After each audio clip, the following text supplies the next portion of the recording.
Hello mga kamarites, meron naman tayong mini vlog. Ang ating mini vlog po ngayon ay yan, nakikita nyo naman po at ako'y maglilinis ng kwarto na yan. Kwarto ng anak kong panganay yan, so ayaw na niya matulog dito. So ginawa ko, tinambakan ko ng mga laruan, mga damit namin malilinis at yung damit naming lalabhan.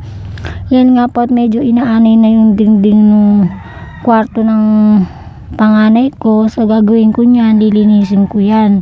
Ang plano ko po talaga ay gawing kwarto ng bunso ko, yung babae ko, para dito na lang siya maglalaro niyan. Maliit lang naman po yung kwarto na yan, so pang isahan lang talaga. Ang gagawin ko ay lilinisin ko, ayusin ko mamaya, kasi para magamit ng bunso kong anak, para hindi na siya naglalaro sa sala, dyan na lang sa kwarto.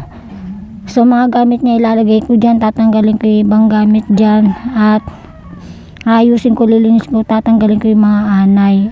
At pagkatapos nga niyan ay magsasangag ako ng kanin. Yung natirang kanin namin kagabi ay aking isasangag para wala pong natatapon, kasi ang mahal ng bilhin ngayon. Ultimo bigas, ay Diyos ko po, kamahal-mahal po talaga. Ngayon trabaho ng asawa ko, maintenance, so ang sahod niya matagal pa, so kailangan nating mag-budget. Tulad natin mga nanay, kailangan natin talagang tumulong sa ating mga mister. Tulad niyan, meron pa tayong nag-aaral, so araw-araw yan kailangan ng baon. At pumunta nga po pala ako sa tindahan para bumili ng tuyo, kasi lagi na lang itlog, pritong itlog ang almusal namin. So para may iba naman, ako ay magpiprito ng tuyo. Yan, almusal namin tatlo, dahil yung panganay ko hindi kumakain, pero yung bunso ko pag sinubuan mo kakain yan. Naka-stapler, kaya ganyang ginupit ko para ma-open ko. Tinitignan ko, syempre mahirap na, kailangan ay tignan natin mabuti yung mga niluluto natin, hugasan natin mabuti, kasi syempre kahit ganitong mahirap lang tayo, medyo masilan-silan din tayo. Charis. Yan nga po, inisa-isa kong tanggalin, talagang binubusisi ko po talaga. Tinitignan ko kung may naisama bang stapler, kasi syempre pagkain yan, tsaka kailangan maging kahit ganyan, may medyo magselan-selan naman tayo, diba mga kamarites. Yan, inisa-isa ko po yan.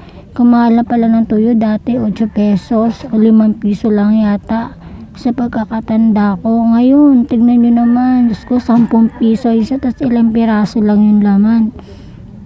Hindi nga po pala pumasok yung panganay ko, kasi kahapon pa namamaga yung mukha sa ngipin, siguro yun. Kaya sinabi ko doon sa teacher niya, nag-chat ako doon sa GC namin na hindi ko muna siya papapasukin, kasi baka syempre nahihiya din yung bata na pumasok na maga yung ngipin niya. Yan na nga po, against the light tayo, wala man akong ring light, ilaw lang ng cellphone yung ginagamit ko mga kamarites. So inuna ko muna magprito ng tuyo, at nakabila ako kahapon ng butane, kaya hindi muna ako magkakahoy ngayon. Tsaka wala na rin akong kahoy, siguro mamaya baka maubos yung butane ko, ay magkahoy ako. Yan, hindi ako nag-uling kasi natatagalan ako gumamit ng uling sa pagluluto. Gusto ko talaga yung mabilis kang makaluto, kasi naano yung oras ng paghatid mo ng baon, tapos marami ka pang gagawin, o diba? Ngayon nga po, kailangan pritong-prito yung tuyo. Against the light na naman tayo, wala akong ring lights, ilaw lang ng cellphone yung ginagamit ko dyan. Yan, at cellphone ng mister ko yan. Ang pinadala ko sa kanya yung cellphone ng anak ko, kasi pinaiwas ko muna mag-cellphone yung panganay. Bali, nagpiprito na ako ng tuyo dyan, so naghintay na lang ako ng ano niya maluto, dahil ako'y magsasangag.